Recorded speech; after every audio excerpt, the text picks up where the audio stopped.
Welcome back. This is a two-part video, and this is part 2 of 2 on trauma and how we can deal with it. My name is EdwardMooney Jr., and I'm a professor of educational psychology who's been studying trauma for the last 12 years.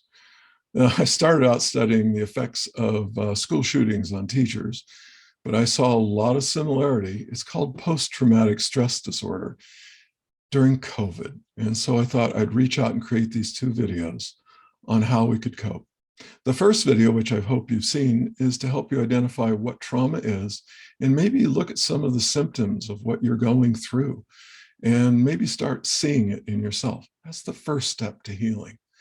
In this video, I want to go over slide number 7, if you've gone to my website, edwardmooney.net/primer, and talk about what could we do, some simple things to get started and work our way forward as we're, I pray, coming out of COVID. So let's go into the slides again and talk about what can we do to recover.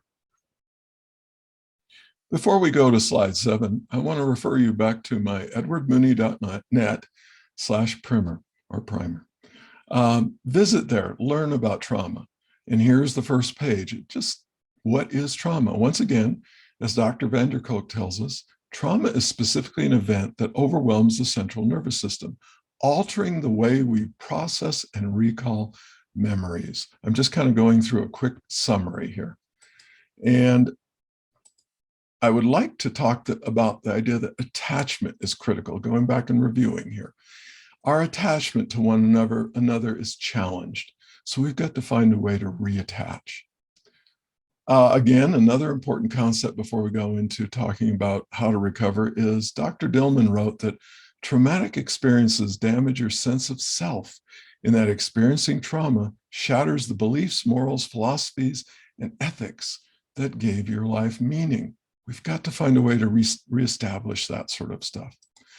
There are spiritual implications again, and I would like to once again go over the symptoms. There are emotional and psychological symptoms here. The one that most people feel are anxiety, anger, or irritability, sleep disorders, being startled easily. Look over that. But these are some very normal reactions to these strange and abnormal events of the last 2 years. So let's go into slide number 7, as I call it. How can we deal with trauma? What can we do? What are healthy behaviors that will help us move forward? Well, first of all, as I did in the first video and did a little bit here, acknowledge the trauma. Talk about what we've gone through. Now, by the way, it's not just that we've seen almost 1 million Americans die and 6 million people around the world, probably more. That's trauma in itself enough. But we've seen other traumas. We've seen economic distress. We've seen civil division. We maybe have seen family members break away from us because of differences. But you got to be aware of this. I know this is unpleasant to go there, but the only way we're going to heal from it is by going there. Number 2, we've got to nurture secure and healthy attachments. And I'm going to tell you right now that the key word here is compassion. Understand that the other person is going through the same thing you're going through. And they may be expressing different frustrations, hostilities, things like that than you. Just write that off as they're feeling the same thing, only it's coming out differently. I know that when I'd wear a mask into a store sometimes, someone would get very angry with me. And I wanted to say something rude, but I realized, that person's dealing with this terribly difficult issue too. So compassion is a very big key. And yes, by the way, I know that's not easy. Number 3, acknowledge your spiritual challenges. Do not shut that down.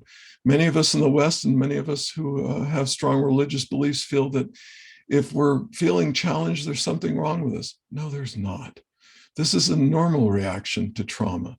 In fact, bring them out with people you care about and trust and work together through these things. This is not the time to hide our challenges. Number 4, this will help. Create a safe space to express feelings and ask questions. Now, I know that not all people around you will feel safe to you.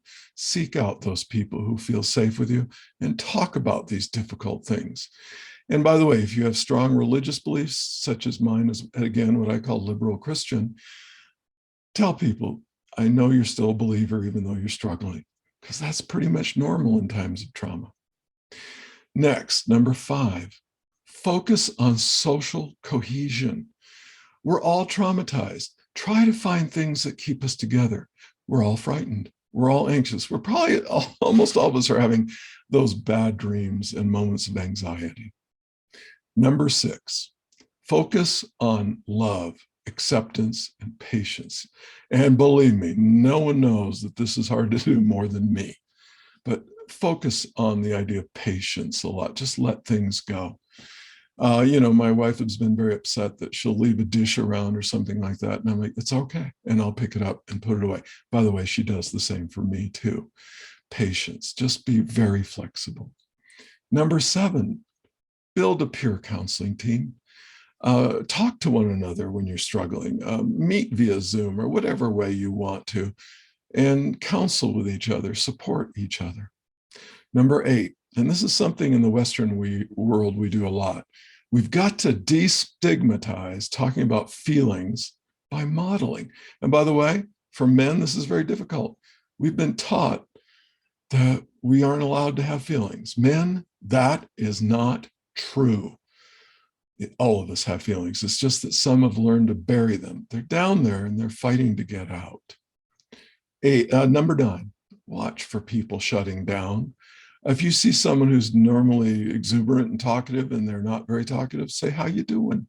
I'm concerned for you. And hopefully they'll do the same for you if you go there. Reach out to people. Number 10, watch out for blame.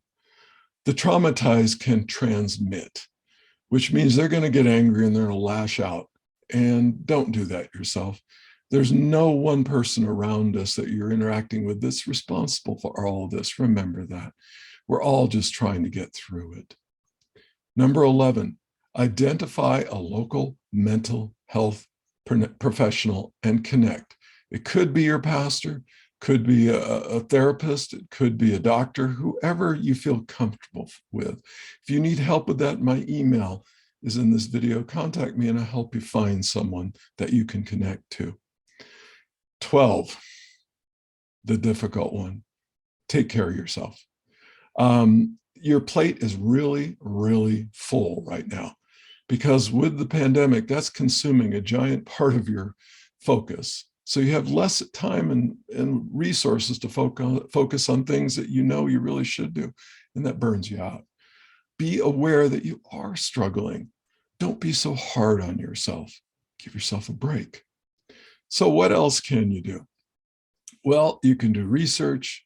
You can go do something physical. Take a long walk. Lift weights. Do yoga. Swim. Not in the winter in Colorado here. If you ski. Sometimes doing something physical really helps. Sometimes, you just have to say no to things. And I know that's difficult for us. Saying no is difficult. This is the time to learn how to do it. If you're looking for something a little deeper reading, I'd like to recommend a book to you. Dr. Bessel van der Kolk wrote a book called The Body Keeps the Score.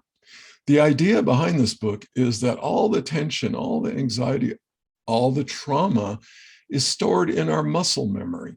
And you'll see things like necks that hurt or stomach upset or many other types of things. And I believe that this book is really good to help you get more in touch with the effects of trauma on your life. And of course, I'd like to recommend my own book, Teaching After Witnessing a School Shooting. But that Dr. van der Kolk's book is far more appropriate for this that we're talking about. Now, I hope this has helped, my friends.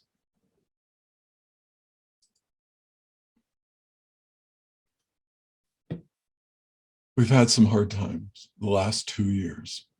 I would encourage you that this is the time to do 2 things: to go deep inside, to look for your values. They're still there. They've just been challenged terribly through COVID. And the second thing that I'd like for you to do is to reach out to other people. As I've mentioned a few times in these two videos, the real answers come from connecting with other people. And I mean in a safe and intimate, meaning I'm able to share who I am with someone in an honest way. This is how we'll deal with the trauma, is if we walk through it together. Again, I'm Edward Mooney Jr., professor of educational psychology, and I made these videos trying to help people come out of COVID. Again, reach out to me. I'd love to hear from you if you have questions, but reach out to the people in your community. They need you right now.